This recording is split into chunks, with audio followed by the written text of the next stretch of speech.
Tonya, here's the thing I need to understand before we talk about, of course, this great event we talk about every year. How is it that you know how to take time and run it backwards because you look younger and younger every time I see you? What are you doing? Is there some mystical thing you're doing? Yeah, What's going on here? Rudy, the trick is to get fatter. You look amazing. Thank you very much. Thank you. Oh my goodness. And for the amount of years that I've known you, from you being an actress to really being a trendsetter and also somebody that people look up to you. I mean, how do you feel knowing that you've created a position where not only are you an inspiration, but also giving platforms for other young, talented people to grow in this industry? You know what? It feels really great because, of course, you don't set out thinking that way. You set out that you're like, like when you're on a mission and you just do something, and it's when you turn back and look. But I knew when I left Canada back in the late 80s, it was because there was so little opportunity for me as a Black actress, as a Black person in the Canadian industry to make a living there, and came to Los Angeles when things were breaking here in LA. And it worked out well for me, but I always thought it was so horrible that we were losing our talent. And there's a very, we're very unique as Canadians. We're not, just because you're a person of color doesn't mean you're different. It means you're still a Canadian, and the way that you see things. And I think there's some authentic storytelling and voices in Canada that we're not giving opportunities to. And starting Real World was really all about that. Like, how do we get Canadian talent to be able to stay at home and tell these our great stories? And there's an audience there. Clearly, there's a very diverse audience in Canada that wants to see themselves reflected on screen. Who doesn't want that? As we speak, of course, Real World kicking off. How many years are we looking at here? This is our 21st year of it, so we're really excited. Yeah, the opening night kicks off today, but of course, because we're hybrid like many festivals, there's an online and there's an in-person. So people can go and get their passes at realworld.ca and look at the great lineup of films, watch them in the comfort of your home.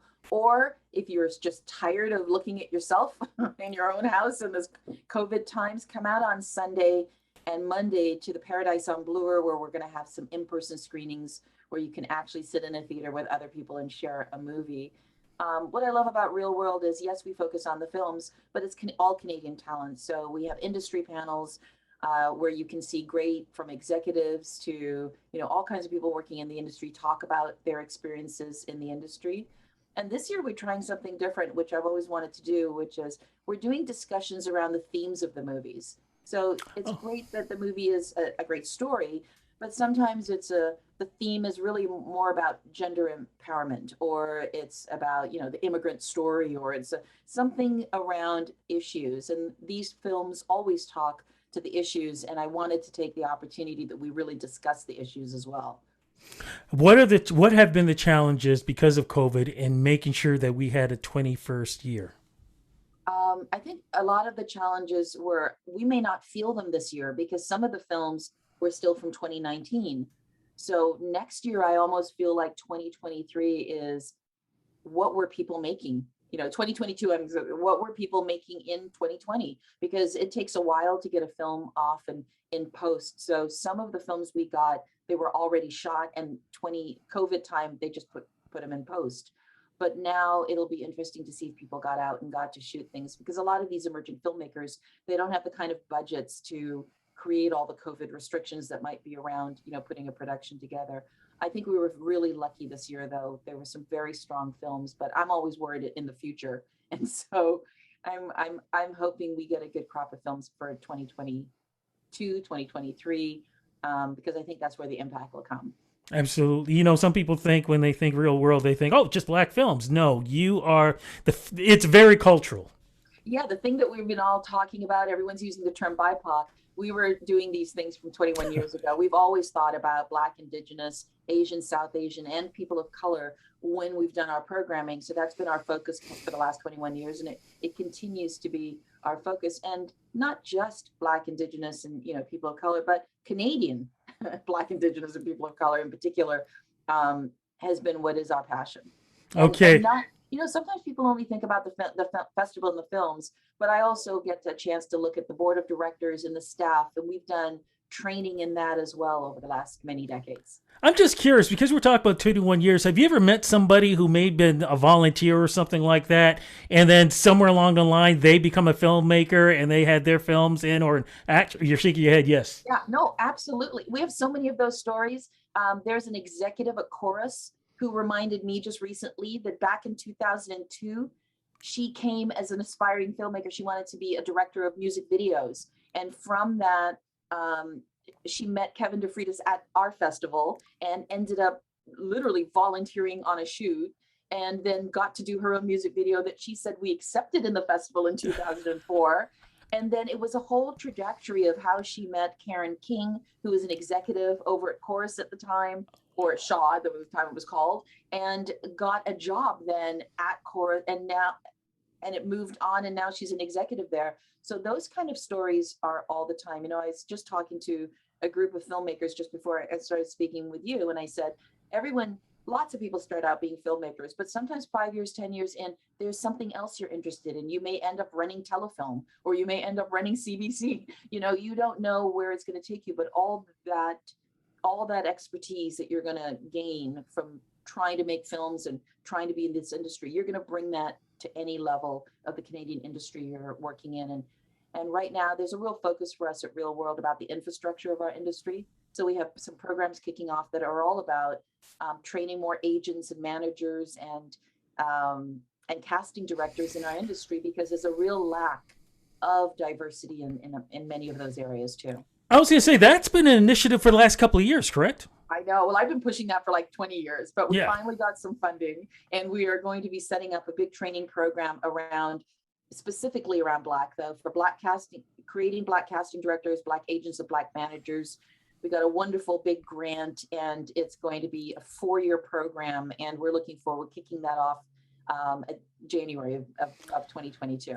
We are talking 2 decades, but do you think there's a new light now shining on this festival because of what we've gone through for the last year and a half, 2 years, and what we've been seeing on social media and the news and things like that? Yeah, 100%. I mean, we've been talking the same talk, walking the same walk for 20 years, but everyone took notice in a big way. So even the partners we have, they wanted to expand their contributions and expand their partnerships with us. So yeah, everything that's gone down, it's not like we haven't gone through times like this in the past. I'm old enough to know, and people older than me, there's a lot of things that have happened, but I think social media and access to the internet changed everything. So even though there could have been a group of us saying something, a group amplifying that on social media makes it millions of people around the world all of a sudden. So that is, I think, is the big change, is that social media has kept this, and the topics of anti-Black racism and anti-Indigenous racism and anti-Asian racism, all of that has been at the forefront in the last year and a half, because people are videotaping things that people thought people were overreacting to. Like, oh, you probably just get hassled by the police a lot. People saw videos and were shocked people could be treated that way. And I think that shocked people into action in a way that it couldn't have, which always reminds me, Rudy, of what I say. That image, that camera, those movies, those videos, they are the most powerful tool on the planet. There is nothing. Politics is shaped by it. Every society is shaped by those images. So filmmakers have a lot of power. Let's talk about that power. This is the most unfair question for me to ask you, but let's ask about some of the films that we're going to get to see in this great festival. They're all standouts, but what are some of the standouts that you can mention to us? Oh my God. So, well, definitely we're kicking off the movie with Sin La Habana, which is an amazing story, which you don't always get. And all our movies are Canadian filmmakers, by the way, but they don't all tell their stories in Canada. But this one is an immigrant from Cuba who moves to, and this is a drama, not a documentary, who by unusual circumstances makes their way to Canada, and what it's like to try and sort of balance that, where you're from and where you are, and how you can blend the two together in some way. Of course, African Redemption, the filmmaker Roy Anderson, he's been around for a long time.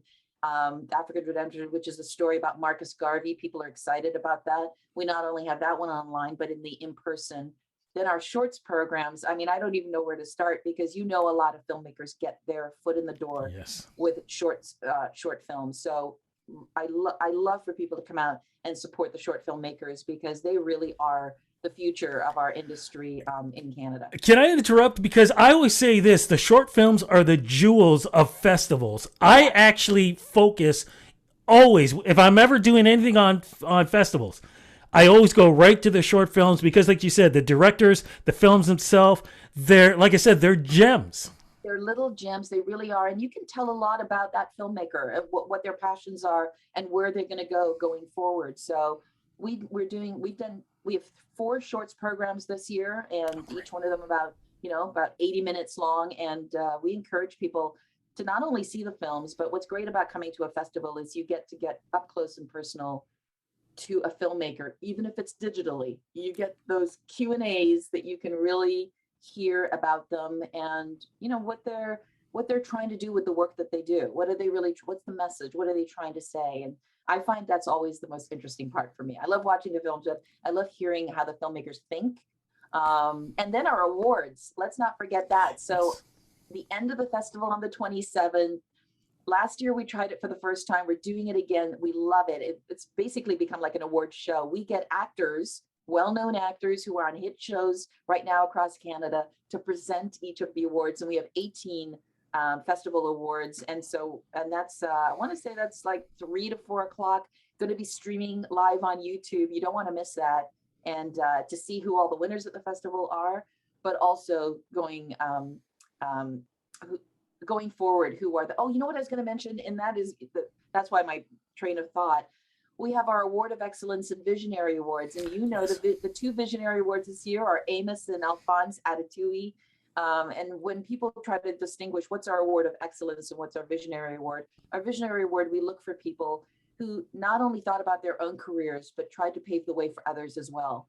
And remember, they've done so much in creating platforms. They were one of the first people I can think of that they were trying to get a Black channel, it was a Caribbean channel and then a Black channel off the ground back in the late 80s. I remember that. Get that off. So, but all those they were stepping stones to someone like me creating a real world. So they inspired all kinds of people, that even though, just a reminder, even though the thing that you set out might not come to fruition, you have no idea that you've already planted seeds in other people's minds about things. So it's always positive. Curious, is there merch this year? Is there what? Merchandise, T-shirts. Oh, merch. Yes, I'm used to saying that to performers. Merch. We do not have merch. I was gonna say, when is that gonna happen? No, we have to get digitally savvy merch. In fact, digitally should be easy to do. We should have merch out there. We were a little overwhelmed with all the other stuff we were doing, but merch is important. A lot of festivals do it, and you know what I'd love? The audience should email us at Reelworld and tell us the kind of merch you like. We don't want to make merch that you don't want. True. Go to our website and send us messages of what kind of merch would you like us to actually create for you, and use that word. Say Rudy's merch. You can put it in the back of whatever you guys decide. Look, as we wrap this up, because again, I know you're extremely busy, I'm curious though, when are you going to write a autobiography or even have a film done of your life? Because it's an amazing life that you have led. Thank you so much. I have no idea when I'm going to actually put pen to paper, but you're right. At 63, I think about it more, because I'm like, oh my God, if I die, like someone else is going to write my story incorrectly. So I should try and get down information. It's finding the time to do these things, and my hope is in the next year or two to find a team that runs Reelworld without me. I've been very hands-on for 21 years, and it is really exhaustive and all-consuming. And I would love that time now to be able to sit and reflect a little bit. It's hard to go back. I think even Oprah Winfrey said she has not been able to sit down and write her memoirs, because you're trying to remember everything. You're trying to put things in your chronological order, and trying to say something that's a little compelling and that can inspire people is difficult. About my life story on it, that someone else will have to produce that. Someone else will have to make that happen. So put that out there, Rudy. Well, hopefully whoever does it has two things in there to make sure, because I always get a smile when I see it. One, of course, you playing the saxophone and Miss Black Ontario, and you dancing away on Boogie in the Boogie Tunnel. Those are the two of my favorites. Two great moments of my life. I love it. Absolutely. One more time before we go. Again, how's it going to work? There's online and there's in person. How do we get involved? Absolutely. But either way, you have to buy your tickets online. So go to the website, Reelworld, REEL, reelworld.ca. Everything about the movies are there. Everything about the industry panels and the discussion panels and how to buy your passes and how to buy tickets. Because someone did call us today and go, can we buy tickets at the cinema? No, you cannot. You can buy it online and because there's still restrictions going on. So even though there's a lineup, we want to be able to scan people quickly. There's just really not the time to also be trying to deal with selling a ticket and buying a ticket. It's too much. Always a pleasure talking. And watch the films. We're excited. Always a pleasure talking to you. Congratulations on 21 years. Congratulations on being such a role model. And I will always say from my heart, thank you so much for always opening up your door for me to do interviews with you, whether it be at other film festivals, this one. It's always been a pleasure to talk to you for so many years. Thank you so much, Rudy. Thank you.